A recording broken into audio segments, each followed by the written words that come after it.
안녕하세요, 주성재입니다. 오늘은 북극 항로의 숨은 수혜주를 알아보겠습니다. 1. 오프닝, 숨겨진 보물. 지금 이 순간 유럽에서 아시아로 가는 배 한 척이 수에즈 운하를 통과하고 있습니다.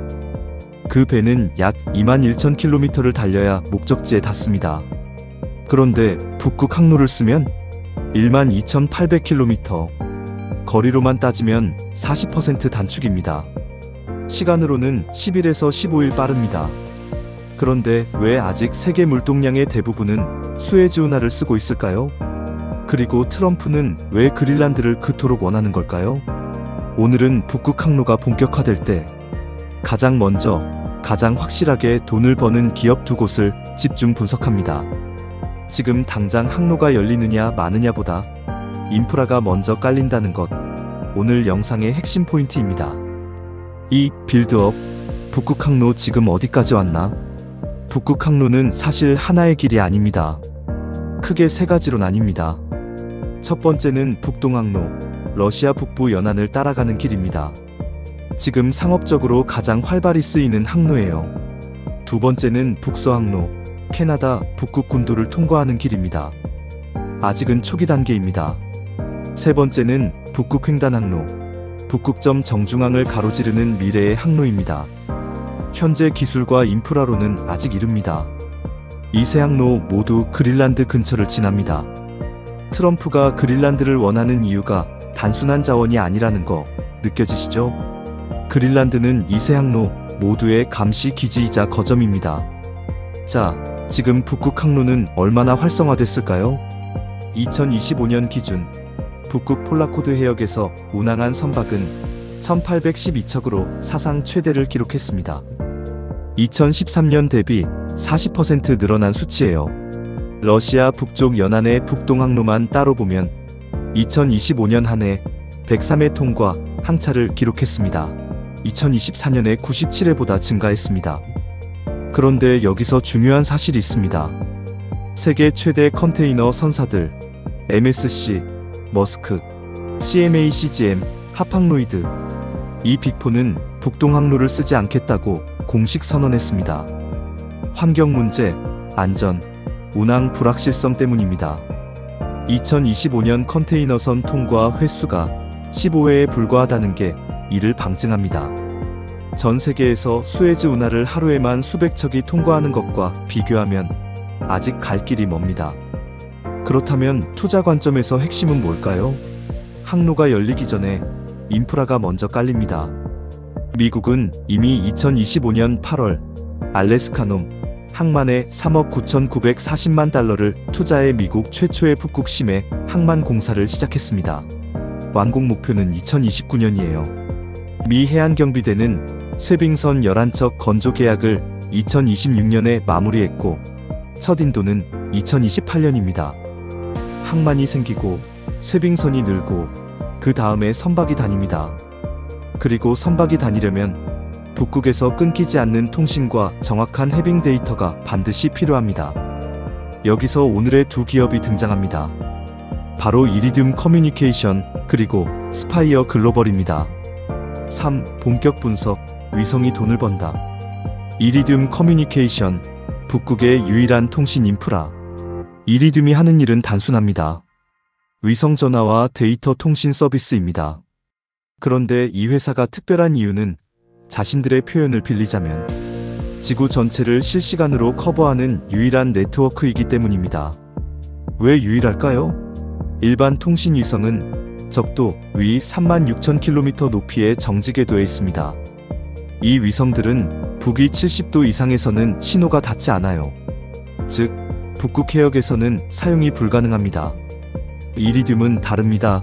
고도 780km의 저궤도 위성 80기가 극궤도를 돌고 있어서 북극점을 포함해 지구 어디서든 끊기지 않습니다.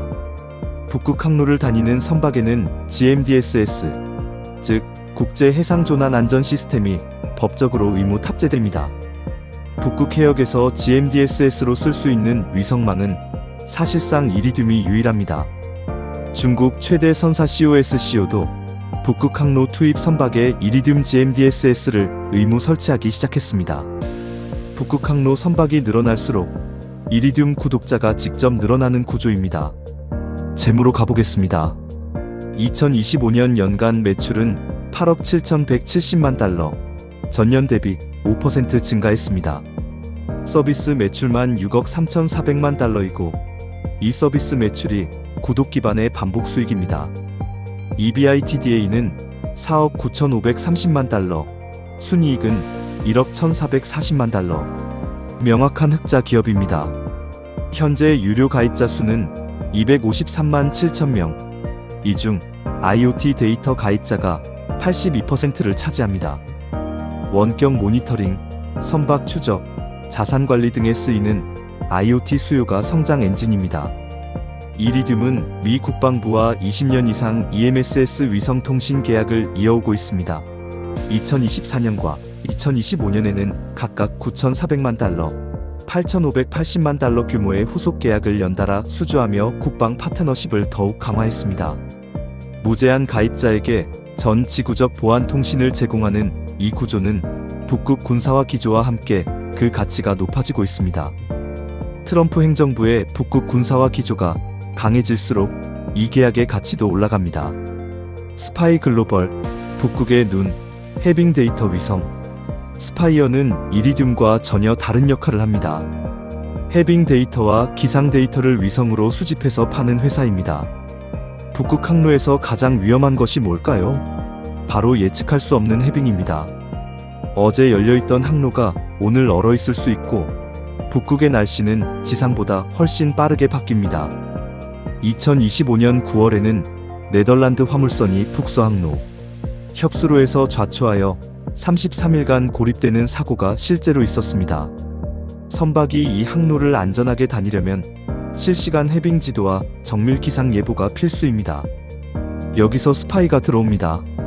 스파이 위성의 65% 이상이 극궤도를 돌고 있어서 북극 지역을 다른 어느 위성보다 자주 지나갑니다. GNSSR이라는 기술로 전파 반사 신호를 분석해 해빙의 범위, 두께, 연령, 분류를 측정합니다. 중요한 건 이 기술이 날씨나 빛에 무관하게 작동한다는 점입니다. 폭풍 속에서도 북극의 극야 기간에도 데이터가 나옵니다.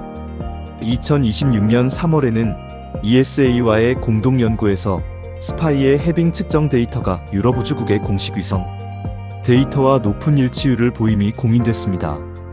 한 가지 중요한 변화를 먼저 짚어야 합니다. 스파이어는 원래 선박 AIS 추적, 즉 실시간 선박 위치 서비스도 했습니다. 그런데 2025년 4월 이 해양사업부를 매각했습니다. 부채를 전액 상환하고 재무 구조를 정리하기 위해서입니다. 지금은 기상해빙 데이터와 우주 인프라 임대, 그리고 방위국가 안보 데이터 사업에 집중합니다. 재무를 보겠습니다. 2025년 Q4 매출이 전년 대비 27% 줄었지만 이건 해양사업부를 판 영향입니다. 해양사업부 제외하면 오히려 44% 성장입니다. 현금은 8,180만 달러, 부채는 제로입니다. 아직 EBITDA가 적자이지만 미인식 수주 잔고가 2억 달러 이상 쌓여있고 이 중 7천만 달러가 2026년에 매출로 인식될 예정입니다. 방위 쪽에서 미사일 방어국 IDIQ 계약에도 참여했고 나토, 미 해군, NRO 등 정부 계약도 다수입니다. 4. 결론 및 투자 포인트. 오늘 핵심을 세 줄로 정리합니다. 첫째, 북극 항로는 아직 수에즈의 대안이 아닙니다. 그러나 인프라가 쌓이고 있고 그 인프라 위에 돈이 먼저 흐릅니다.